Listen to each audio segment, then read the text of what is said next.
temos que cortar a fonte que irriga o crime organizado. Então se combate a fonte que irriga o crime organizado, combatendo de forma inteligente, de novo eu digo, né, a quem irriga esse crime. Então nós estamos falando aí da operação que foi bem sucedida, né, dos postos, da Polícia Federal nos postos de gasolina. Nós temos que fechar a fronteira para os cigarros ilegais, para as armas que vem. Então é um complexo, é um conjunto de situações e fundamental. E vamos ver agora se o Congresso vai ter coragem, porque existem lobbies do crime organizado dentro do Congresso Nacional.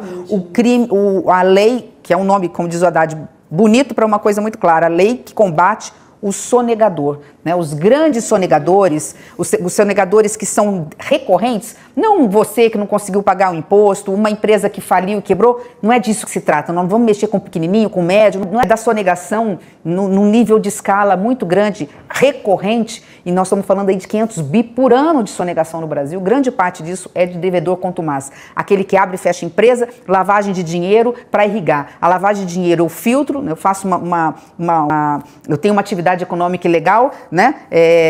Com isso, o que eu quero fazer é, com base no posto de gasolina ilegal, no cigarro contrabandeado, eu faço lavo dinheiro para comprar armas que vão colocar na mão dos bandidos, né, do crime organizado para tocar, como diz o jovem, terror na sociedade brasileira. Eu queria justamente puxar esse gancho dos sonegadores, né, porque o Haddad chamou a atenção para um ponto muito importante, que é uma boa parte da bancada do PL votando contra esse projeto por orientação do governador do Rio de Janeiro, Cláudio Castro. Então, a gente tem uma extrema-direita que se coloca publicamente e volta a sua comunicação para a sociedade como se estivesse defendendo a segurança pública, mas na prática não é isso que está acontecendo, né? Então, como que o governo federal pode fazer esse enfrentamento, essa comunicação mais contundente? Porque a gente tem experiências do passado mostrando o quanto ser didático para a população é importante e até reflete na popularidade do governo também, né? Não é fácil, Gabriela, não é fácil porque a narrativa está a favor deles. Porque o discurso fácil né? Temos que matar todo mundo, nós temos que prender todo mundo, nessa hora não existe ampla defesa, não existe contraditório, é um discurso muito fácil. Né? Até o momento que não é o seu filho que é morto ou preso de forma injusta, que é um parente seu, um conhecido seu. Então é uma narrativa muito fácil. Né? Eu falo assim, que o lugar de bandido é na cadeia. Né? Eu sou advogada, não tem como não advogar que numa democracia, no Estado democrático de direito, é um Estado de direito, né? Você prende, você investiga, você dá ampla defesa contraditória, e aí sim, você condena e põe na cadeia. Isso serve para o rico. Né? O que não pode é você ter dois pesos e duas medidas. Eu termino nessa questão, Gabriela, também dizendo que dentro dessa complexidade, eu acrescento mais uma com toda a transparência de quem viveu dentro do Congresso Nacional por 8 anos. Né? O Congresso Nacional, lamentavelmente, hoje você tem lobby das organizações criminosas dentro do Congresso Nacional, não é a maioria dos parlamentares, muito pelo contrário, a maioria absoluta está longe desse processo, nem sabe o que está acontecendo, mas você tem lobbies de organizações criminosas ou de crime organizado ou de atividades que a princípio tinham que ser ilícitas no Brasil, ali assediando líderes para que segurando pauta, prendendo pauta. E eu dou um exemplo muito claro, né, que foi a questão de Betts e hoje a tentativa de regularizar cassinos no Brasil. Isso tem sobrenome, tem carimbo, né, nós sabemos para que serve cassinos numa sociedade tão empobrecida como a do Brasil. Isso significa de novo lavar dinheiro de crime organizado, aumenta a violência nessas regiões, é um emprego, gera emprego, é um emprego precário, você tem ali prostituição envolvida, você tem droga envolvida, você tem lavagem de dinheiro. Então, assim, nós temos que estar muito atentos a questões como essas. Isso é super importante. Eu até acho que essa questão da taxação BBB é uma pauta talvez tão importante quanto essa que a gente teve da isenção de até R$5.000 por mês, porque a população tem se apropriado dessa pauta, né? Então, como é que o governo também está estudando isso, de conseguir pautar essa discussão na sociedade, porque isso disputa o coração, a mente das pessoas, né? Como, por exemplo, também a questão da escala 6x1, que tem sido muito colocada. Perfeito. A população, ela está sempre muito atenta. Ela sabe que essa narrativa de que o governo só quer aumentar impostos não é verdadeira. Uma coisa é você querer aumentar o imposto do trabalhador. Outra coisa é o mesmo da classe média, que é empobrecida no Brasil. Outra coisa é você falar, não, eu quero que a classe média não pague mais imposto de renda. Nós estamos falando de uma promessa do presidente Lula. Ah, é para ganhar a eleição? Não é verdade. Isso é promessa da campanha do presidente Lula lá atrás, que só pode se efetivar agora com muito custo da equipe econômica, que precisa compensar a quantidade de dinheiro que nós vamos deixar de arrecadar. Como é que se compensa? Cobrando imposto de quem não paga imposto no Brasil. Então, quem não paga imposto, ou paga um imposto muito pequeno comparado à média mundial, tem que pagar o imposto para compensar e equilibrar essa conta, porque isso se chama justiça tributária, isso não é aumento de imposto. Então essa narrativa deles não vai colar. Bets no Brasil, por mim, bet era ilegal. Eu fui contra, segurei o máximo possível quando eu fui parlamentar, não é para outra coisa não. Eu acho que a sociedade brasileira precisa ainda de muita educação financeira, né? Entender como é que funciona, né? Ter condições de dar conta, de multiplicar esse dinheiro de forma inteligente, racional, né? Nós não temos isso no Brasil, é uma sociedade aí assediada pelo coloridinho ali da internet, isso está destruindo famílias, isso está gerando impacto na saúde pública, doença mental, depressão, a gente não pode falar nisso, mas até suicídio. Então, assim, é um tema gravíssimo para a gente cobrar um imposto desse tamanho para uma economia que eu diria, para mim ela é ilegal até hoje, mas para uma economia que não gera emprego, não gera renda e o dinheiro não fica aqui, ele não vai para circular para a economia. Né? Esse dinheiro ele vai para paraíso fiscal, ele vai para fora, ele concentra a renda na mão de uma minoria. E eu dou um exemplo, por que nós temos recordes, né? E a economia, por mais que vá ter crescimento, não vai ter o crescimento compatível com o aumento de recurso que está circulando. Vamos lá, nós temos recordes na geração de emprego, recorde na renda, recorde na massa salarial, no rendimento médio do trabalhador. Nós temos crescimento por 4 anos consecutivos do PIB acima de 2%. Isso não acontecia há mais de 30 anos. Então, crescimento significa dinheiro circulando. A gente tem todos os números, maior quantidade de trabalhadores formais, maior número de jovens empregados, maior número de mulheres empregadas e, com isso, maior investimento em políticas públicas do Minha Casa Minha Vida, colocando recursos na farmácia popular, etc. E, enfim, né, a gente consegue enxergar que os números estão aí, nós temos a maior média histórica de empregabilidade, nós estamos quase no pleno emprego no Brasil e a gente não vê esse dinheiro, a gente vê muito desse dinheiro circulando, porque a maioria desse dinheiro circula, mas uma parte significativa não. O que está acontecendo com isso? Nós estamos jogando demais? O brasileiro está colocando esse dinheiro onde? Então, a BET, a meu ver, tem a ver, inclusive, com impacto menor no setor varejista no Brasil, consequentemente no setor atacadista, que por sua vez deixa de comprar menos da indústria e da indústria de transformação, que deixa de gerar mais emprego. Então, da mesma forma, os bancos, fintechs, as fintechs que estão servindo hoje, algumas delas, para lavagem de dinheiro, pagam menos tributos, menos impostos que os bancos tradicionais. Então, no mínimo, na pior das hipóteses, nós temos que igualar, né, bancos com fintechs. E os bilionários, porque é justo que nós não podemos ser um dos únicos países do mundo a não cobrar dividendos. Inclusive, nos últimos tempos a gente tem observado uma melhora, né, uma queda do desemprego, portanto, mas a informalidade está caindo, mas ainda é alta, quase 40%. Qual é o plano do Ministério, até em parceria, claro, com o ministro Fernando Haddad também, mas para olhar para a informalidade e também para a redução de jornada, né, para você não prejudicar o trabalhador mais do que com as últimas reformas que a gente tem observado? Eu acho que tem duas coisas interessantes aí, né?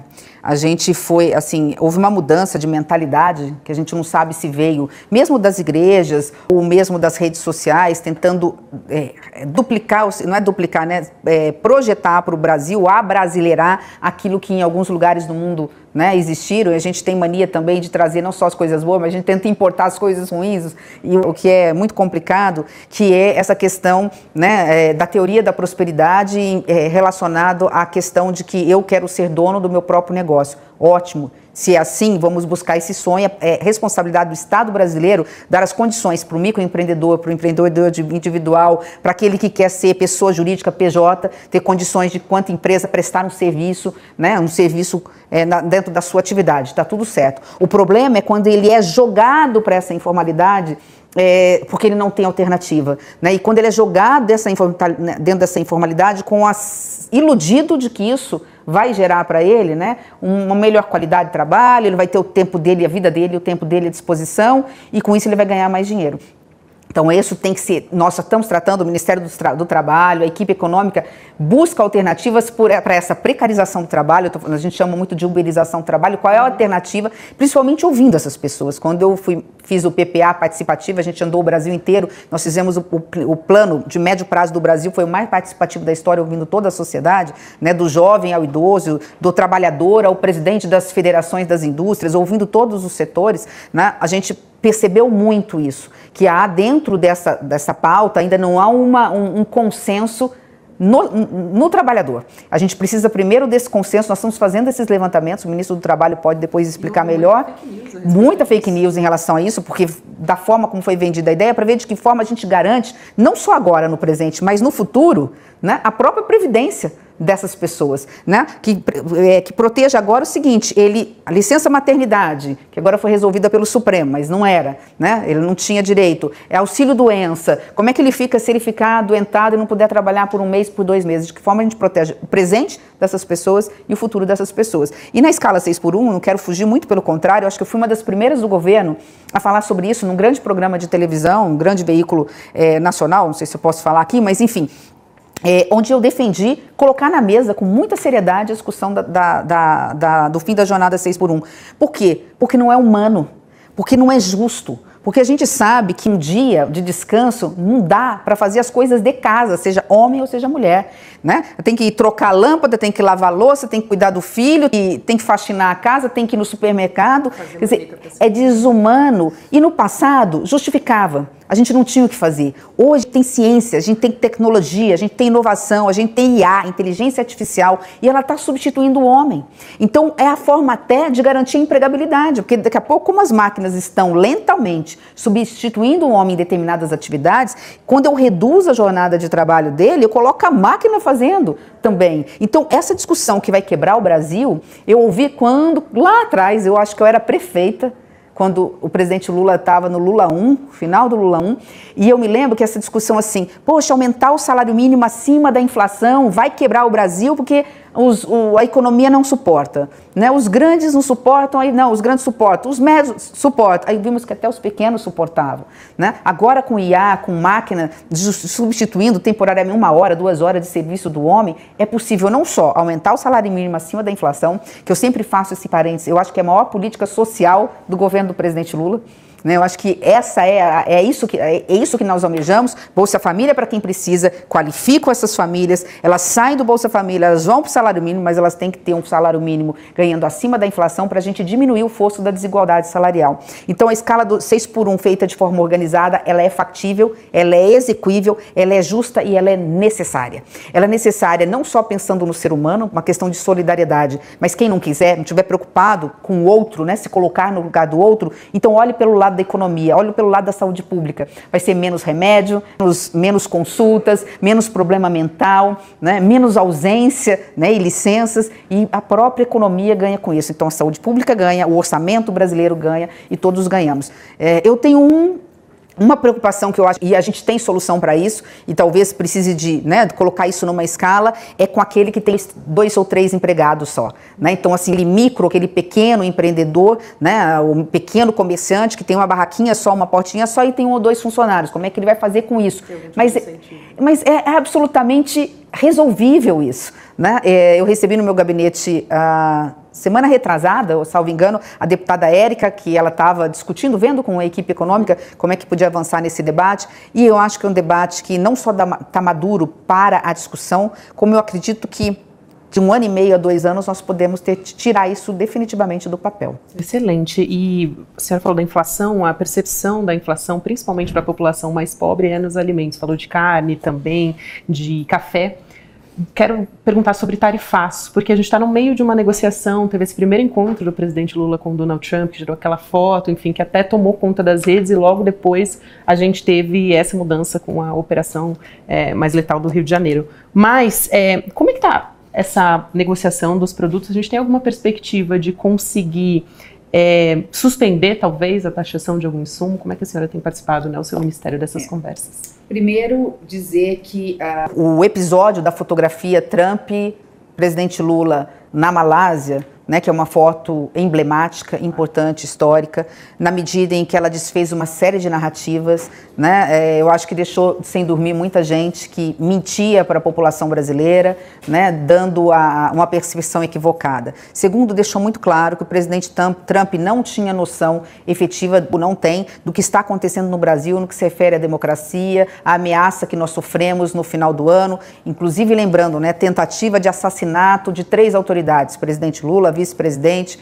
e ministro do Supremo Tribunal Federal. Acho que isso surpreendeu. Mas o que eu queria ressaltar desse episódio é, primeiro, que isso reforçou, né, que nós temos uma das maiores, se não for a maior e melhor diplomacia do mundo.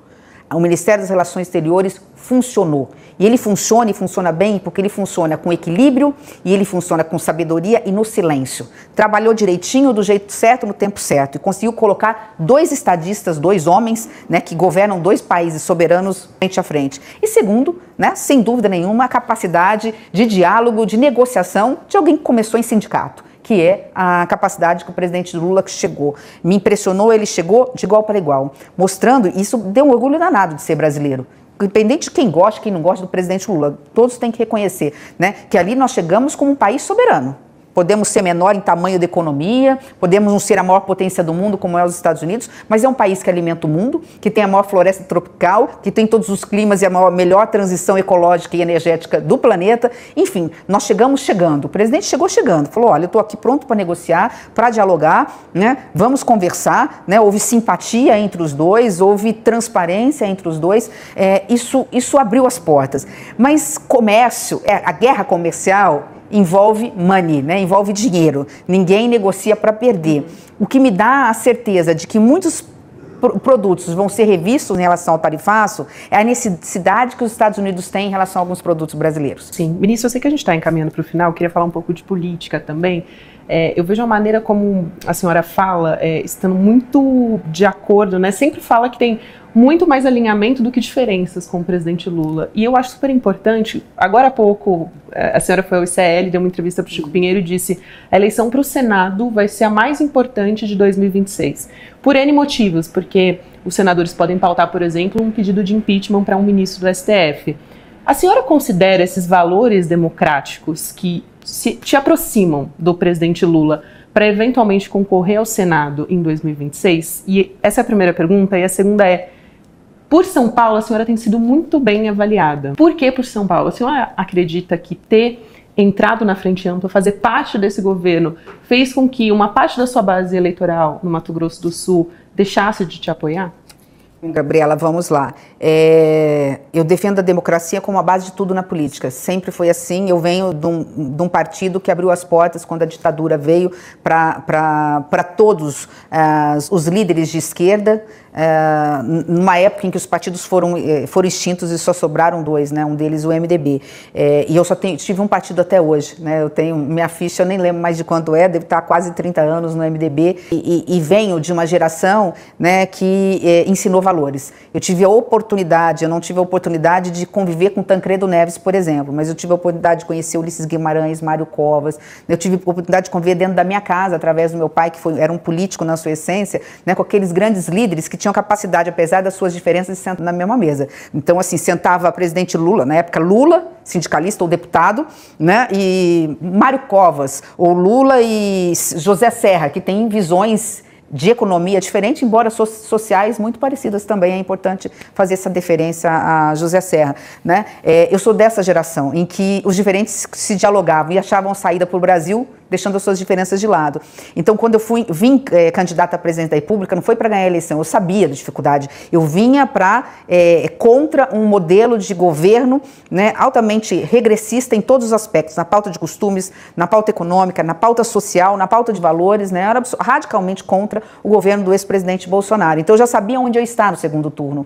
E eu sempre falo assim, que aquilo que me aproxima do presidente Lula é muito maior do que aquilo que me diferencia, primeiro pela pauta da democracia, sem essa nós não temos nada, mas na pauta social, na pauta de costumes. A única coisa que me diferencia é a forma, em alguns momentos da economia, né? Mas também eu percebi do governo do Lula uma responsabilidade fiscal muito grande, né? Que é isso que você não precisa... É preciso também acho que tirar esse tabu de falar de revisão de gastos. A gente não precisa fazer revisão de gastos para fazer superávit. A gente precisa fazer revisão de gastos para repriorizar num país tão empobrecido, onde falta orçamento, colocar recurso onde precisa. Entendo que, pelo bem da democracia, o projeto 2022 não terminou. Né? Nós ainda temos que passar por 2026.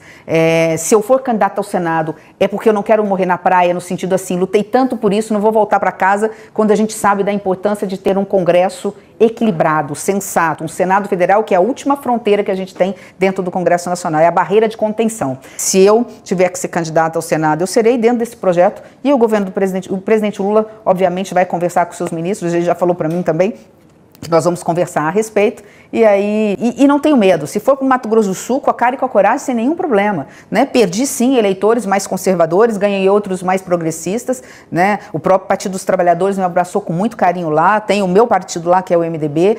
Enfim, eu acho que se é uma coisa que a gente pode até terminar com isso, Gabriela, e talvez seja um recado carinhoso que eu faço para os ouvintes, para aqueles que acompanham o ICL, seu programa, né? Especialmente os nossos jovens e as nossas mulheres, se é uma coisa que eu aprendi na vida pública, é que a gente muitas vezes, e eu ganhei muito mais quando eu perdi, porque todas as vezes que eu perdi enfrentando batalhas extremamente relevantes e necessárias. Sim, até tem sido muito abraçada mesmo, ministra. O vice-presidente Geraldo Alckmin falou para a gente no ICL que a senhora seria muito bem-vinda, uma honra tê-la no PSB, se essa for a sua vontade. Tenho um carinho muito grande pelo vice-presidente também, enfim, por todos os dirigentes do PSB, mas vamos aguardar, né? Nós temos um país inteiro ainda para reconstruir, muita coisa para acontecer, deixar para falar de processo eleitoral no ano de eleição, a partir de janeiro, fevereiro de 2026. Eventualmente uma vice-presidência também só em 2026. Mas eu acho que o vice-presidente tem que ser a escolha do coração de quem governa. Não vai ser uma eleição fácil, não vai ser uma eleição simples.